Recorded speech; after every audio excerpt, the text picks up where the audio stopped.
So yan mga idol, so ito isang project na naman pinadala sa atin. JAG 90. Yan. Pinadala dito, balot na. So ito yung balot niya.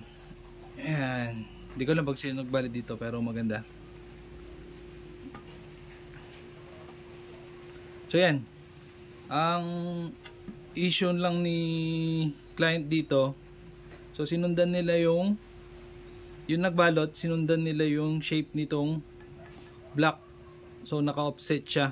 Ayan. Ayan, magandang tignan. Pero offset nga lang. So pinadala sa atin para magawan din na offset na head. Ayan, pag mapapansin nyo, mas mataba siya dito kasi dito. So parang nakababa yung circle niyang ganun. Ayan.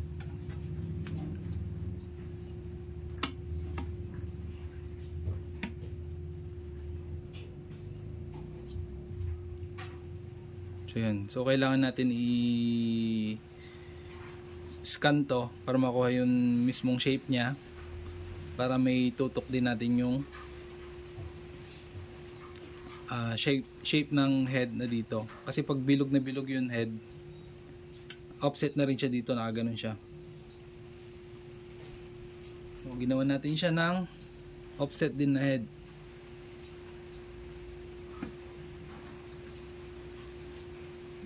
Ayan, mapapansin nyo. Dito ba? Mas malawak din dito kasi dito.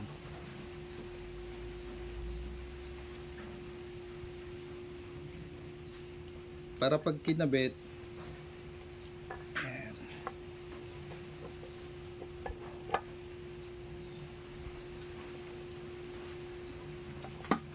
naka-align din siya.